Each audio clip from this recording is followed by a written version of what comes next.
রহমাতুল্লাহ আলাইহি ইমামউদ্দিন চিশতি তিনি বললেন, বাবা ঠিক আছে আমি দোয়াতে যাব, দোয়ার সময়টা হতে হবে জুম্মার দিন ফরজ নামাজের পরে, আমি তোমাদের সকলের জন্য দোয়া করব। জুম্মার দিন এসে গেল, জুম্মার নামাজ পড়েন সোফান মাটির মধ্যে মাটি দিয়ে উজু করে দোয়ার সময় নামাজ পড়ে আমার দাদা পীর রহমাতুল্লাহ আলাইহি নফল নামাজ শেষে আমার দাদা পীর রহমাতুল্লাহ আলাইহি তিনি আল্লাহর কাছে হাত উঠালেন উল্টা মুখ করে। আল্লাহ রাব্বুল আলামিনের দরবারে হাত উঠাতে বাকি আল্লাহ রাব্বুল আলামিন পানি দিতে 1 মিনিটও দেরি করে নাই। জোরে জোরে বলেন সুবহানাল্লাহ। আমার দাদা পীর আমার একজন ছিলেন, আজকে তাকিয়ে দেখেন যিনি আজমিরের জমিনে শুয়ে আছেন খাজা মাইনুদ্দিন চিশতি, তিনার জীবনের অসংখ্য কারামাত আল্লাহ তাআলা দেখিয়ে দিয়েছেন। হযরত খাজা করবেন নওয়াজ তিনি যখন আজমিরে সফর করেন, বাজাবো হিন্দুরা তার ঘোড়া যেখানে রাখা হয় ওখানে তিনি এসেছিলেন, ওখানে সফর করে ওখানে তিনি আরাম করছিলেন। এমন সময় হিন্দুদের ফুটপাতে এসে বলল, আপনি এখান থেকে চলে যান, আমাদের ঘোড়ার সমস্যা হচ্ছে। ওনাদের ঘোড়া ওখানে বসেছিল, তিনি বললেন ঠিক আছে তোমাদের ঘোড়া এখানে থাকুক, আমরা থাকবো না।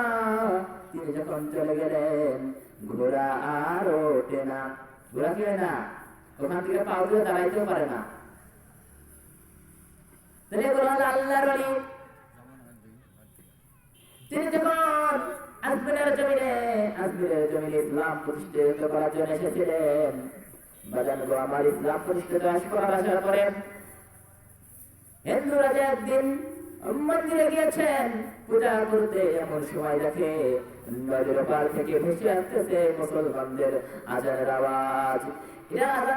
এই আজানের ধ্বনি শুনে হিন্দুরা অনেক রাগান্বিত হয়ে গেল, রাগান্বিত হয়ে বললেন এটা কোন ধ্বনি, এটা তো এর আগে আমি কোনোদিন শুনি নাই। ওখানে একজন বলে উঠল, রাজামশাই ওপারে একদল সাধকরা এসেছে, ওরা অন্য এক ধর্ম নিয়ে এসেছে প্রচার করতে। হিন্দু রাজা তারপরে এদেরকে পাঠিয়ে দিল ওখান থেকে চলে যাওয়ার জন্য। হযরত খাজা করবেন নওয়াজ সেই সময় নামাজরত অবস্থায় ছিলেন, যারা মুরিদদেরকে নিয়ে প্রহরীরা যখন কাছে আসতেছিল, ওনারা এসে বলেছিল, এই সাধক আপনি এখান থেকে চলে যান, আপনি এখানে থাকতে পারবেন না, আপনার বানানো ধর্ম কেউ গ্রহণ করবে না। খাজা মাইনুদ্দিন চিশতি বলেছিল, তোমরা আমাকে সমস্যা করো, তোমরা আমাকে বারবার ডিস্টার্ব করিও না, তোমরা এখান থেকে চলে যাও। ওনারা যখন কথা শুনছিলেন না, আল্লাহর ওই খাজা মাইনুদ্দিন চিশতি তিনার এক মুঠ বালুর ছোঁয়ায় সব প্রহরীরা অন্ধ হয়ে গেল, কেউ ওখানে পড়ে গেল। এসব থেকে বাকি সব প্রহরীরা চলে গেল, যাকে বলল রাজামশাই ওই লোকটা খুব জাদুকর, উনি বেশি জাদু জানেন। রাজামশাই অন্তরে গিয়ে ওই জামানার বিখ্যাত জাদুকরকে দেখা হলো। জাদুকরকে বলল, আমাদের ধর্মকে আমাদের ধর্মকে মিশিয়ে দেওয়ার জন্য একদল সাধক আমাদের দেশে এসেছে, তুমি যাও তোমার জাদুবিদ্যা দিয়ে তাদেরকে ধ্বংস করে দাও। জাদুকর উঠতে উঠতে চলে গেলেন। গরিবে নওয়াজ খাজা মাইনুদ্দিন চিশতি তিনি দেখতে পেলেন একটা পাহাড়ের নিচে গরিবে নওয়াজ খাজা মাইনুদ্দিন চিশতি কি যেন সাধক করতেছে, ও তখনও বোঝে নাই খাজা গরিবে নওয়াজ আল্লাহর ধারে মগ্ন ছিল। গরিবে নওয়াজের উপরে সে বলল, এটাই তো চূড়ান্ত সুযোগ ওকে মারানোর। তিনি একদল সাপকে জাদু করে ওনার কাছে পাঠিয়ে দিলেন, কিন্তু সাপ ওনার কাছে যাওয়ার সঙ্গে সঙ্গে ধ্বংস হয়ে গেল।